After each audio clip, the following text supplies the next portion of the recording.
মান্না দেকে নিয়ে বাঙালির উচ্ছ্বাস চিরকাল ছিল এবং থাকবে। কিংবদন্তি এই শিল্পী বাঙালির জীবনে কতটা প্রভাব ফেলেছিলেন তার একটি ছোট্ট নিদর্শন এই ঘটনা। মিলেনিয়ামের একেবারে গোড়ার দিকের কথা। তখন বাংলা বিনোদন জগতে প্রাইভেট বিনোদন চ্যানেলগুলির অতটা রমরমা হয়নি। তখনও গ্রাম শহর নির্বিশেষে দর্শক নিয়মিত দেখতেন দূরদর্শনের বিভিন্ন অনুষ্ঠান। সেই দূরদর্শনেই কিংবদন্তি শিল্পীকে শ্রদ্ধা জানিয়ে তৈরি হয়েছিল একটি টেলিড্রামা, আর সেখানে নিজ ভূমিকায় অভিনয় করেছিলেন মান্না দে স্বয়ং। টেলিছবিটার গল্পটা ছিল এই রকম। মান্নাদের ভক্ত এক পরিবার মেয়ের বিয়ে দিতে উদ্যোগী। মেয়ের বাবা এতটাই ভক্ত যে বাড়িতে একটি ঘর রয়েছে যা মান্নাদের ছবি দিয়ে সাজানো। কিংবদন্তি শিল্পীর কোনো জলসাই তিনি মিস করেন না। তাই মেয়ের বিয়ের জন্য এমন পরিবারের সন্ধান চলছে যারা এই রকমই গুণমুগ্ধ। তেমন পরিবার পাওয়া বেশ কঠিন হয়ে দাঁড়ায়। প্রথম যে পাত্রটি মেয়েকে দেখতে আসে সে মান্নাদের নাম শোনেনি বলে তাকে নাকচ করে দেওয়া হয়।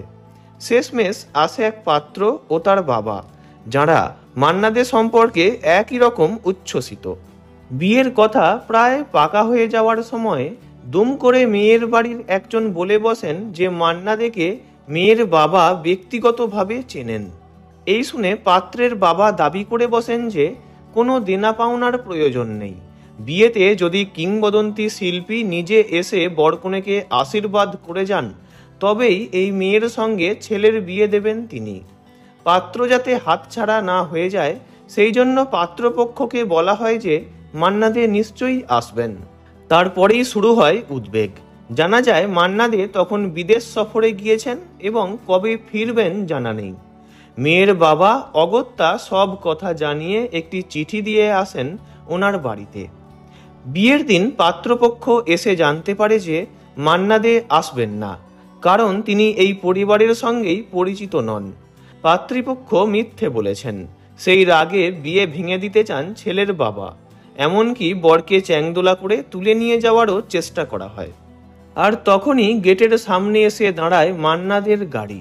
পাত্রপক্ষকে শান্ত করেন কিংবদন্তি শিল্পী। সুসম্পন্ন হয় বিয়ে। ফটোতে ধরা পড়ে শিল্পীর দুপাশে দাঁড়িয়ে বরকনে ও দুই পরিবারের মান্না দে ভক্তরা।